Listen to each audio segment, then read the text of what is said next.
نکاح کا دن تھا۔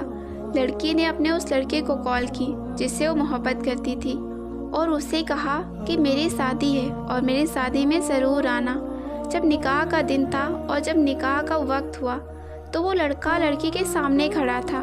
وہ لڑکا اس لڑکی کی دی ہوئی انگوٹھی پہن کر آیا تھا جو کبھی اس لڑکی نے اس لڑکے کو دی تھی۔ جب مولوی صاحب نے پہلے قبول ہے کہنے کو کہا، لڑکی کانپتی ہوئی آواز میں بولی قبول ہے۔ لڑکی نے فوراً لڑکی کی طرف دیکھا اور وہ گردن جھکائے اس لڑکی کے سامنے کھڑا تھا۔ مولوی صاحب نے دوسرا قبول ہے کہنے کو کہا تو لڑکے نے انگوٹھی اتار دی۔ جب لڑکی نے تیسرا قبول ہے کہا تو لڑکے کی آنکھ سے ایک آنسو نکل کر اس کے رخسار پر آ گرا۔ اس لڑکے کے ہاتھ سے انگوٹھی گری اور وہ وہاں سے چلا گیا۔ اے بنت ہوا، ایسے کسی کی زندگی میں جا کر اس کی زندگی برباد نہ کر۔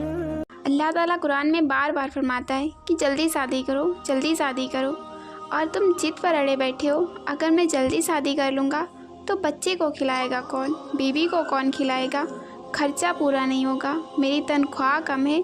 تمہارے دماغ کے اندر جو دنیا والوں نے بیٹھا کے رکھا ہے کہ تم شادی کر لو گے تو فقیر ہو جاؤ گے، ایسا نہیں ہے۔ اللہ تعالیٰ قرآن کے اندر صاف صاف فرماتا ہے تم شادی کرو، بچے پیدا کرو، بیوی لے کر آؤ۔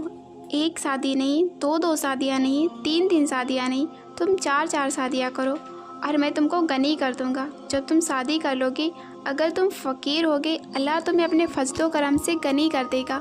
لیکن اگر تم اپنی بیویوں کے ساتھ انصاف نہیں کر سکتے تو تمہیں 4 شادیاں کرنے کا کوئی حق نہیں ہے۔ آج کل کچھ لوگ شادی کر لیتے ہیں اور شادی کے کچھ دنوں کے بعد اپنی بیوی کو چھوڑ کر کے باہر نکل جاتے ہیں۔ 1 سال، 2 سال، 5 سال، 10 سال وہ اپنی بیوی کو شکل تک نہیں دکھاتے۔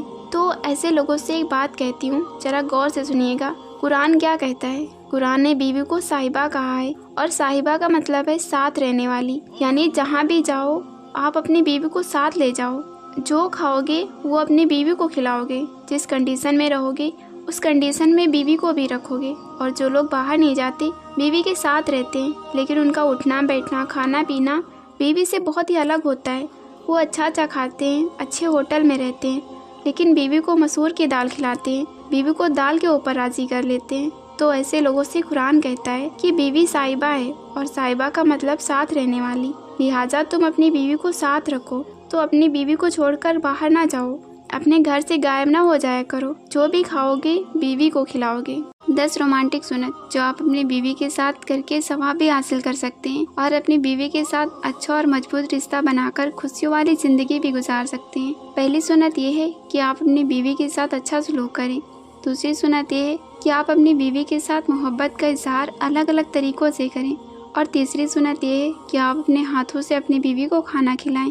اور چوتھی سنت یہ ہے کہ آپ اپنی بیوی کے ساتھ کھیلیں۔ نبی کریم صلی اللہ علیہ وسلم حضرت عائشہ رضی اللہ تعالیٰ عنہ کے ساتھ دوڑ لگایا کرتے تھے۔ پانچویں سنت یہ ہے کہ بیوی کے لیے صفائی ستھرائی کا خیال رکھیں، اچھے کپڑے پہنیں، خوشبو کا استعمال کریں اور بن سنور کریں۔ چھٹی سنت یہ ہے کہ بیوی کے گود میں سر رکھ کر لیٹیں اور اس سے گفتگو کریں۔ ساتویں سنت یہ ہے کہ بیوی کے ساتھ ایک ہی برتن میں ایک ہی ٹب میں غسل کریں۔ آٹھویں سنت یہ ہے کہ آپ اپنی خوشیوں کو اپنی بیوی کے ساتھ شیئر کریں۔ نویں سنت یہ ہے کہ بیوی کے ریلیٹیوز اور اس کے رشتہ داروں کی عزت کریں۔ اور 10ویں سنت یہ ہے کہ آپ اپنی بیوی کے کاموں میں اس کا ہاتھ بٹائیں۔ دوسری عورتیں خوبصورت کیوں لگتی ہیں؟ ایک شخص ایک تجربہ کار عالم دین کے پاس پہنچا اور سوال کیا کہ جب میری شادی ہوئی تھی تو مجھے لگتا تھا کہ میری بیوی دنیا کی تمام عورتوں سے سب سے زیادہ خوبصورت ہے، لیکن جیسے جیسے وقت گزرتا گیا، ایک عرصہ ہوا، اب مجھے لگتا ہے کہ دنیا کی دوسری عورتیں میری بیوی سے زیادہ خوبصورت ہیں۔ تو اس عالم دین نے حیرت زدہ جواب دیا۔ انہوں نے فرمایا کہ اگر تمہاری شادی دنیا کی تمام عورتوں سے کر دی جائے، تم پھر بھی یہی کہو گے کہ گلی میں گزرنے والا کتا زیادہ خوبصورت ہے۔ مسئلہ تمہاری بیوی میں نہیں ہے، مسئلہ یہ ہے کہ جب انسان کا دل لالچی ہو جائے، اس کی آنکھیں ہوس سے بھر جائیں اور اس کی نگاہیں ادھر ادھر بھٹکنے لگیں اور انسان شرم و حیا سے عاری ہو جائے، تو پھر قبر کی مٹی کے علاوہ کوئی بھی اس کی آنکھوں کی ہوس کو ٹھنڈا نہیں کر سکتا۔ تم اپنی آنکھوں کی حفاظت کرو۔ کیا آپ جانتے ہیں ایک ماں باپ کا اپنی بیٹی کا زبردستی نکاح کروا دینا جائز ہے؟ حضرت ابو ہریرہ رضی اللہ تعالیٰ عنہ سے روایت ہے، نبی اکرم صلی اللہ علیہ وسلم نے ارشاد فرمایا، بیوہ عورت کا نکاح نہ کیا جائے جب تک اس سے مشورہ نہ لیا جائے اور کنواری لڑکی کا بھی نکاح نہ کیا جائے۔ مگر اس کی اجازت سے صحابہ نے عرض کیا، اے اللہ کے رسول، اس کی اجازت سے کیا مراد ہے؟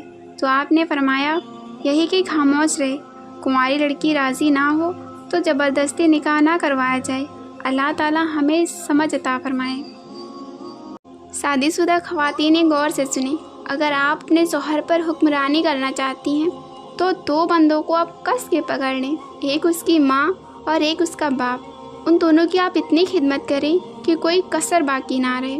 آپ کا شوہر آپ کو بے انتہا محبت بھی کرے گا، آپ کو عزت بھی دے گا، آپ کو پیار بھی دے گا۔ پتہ ہے کیوں؟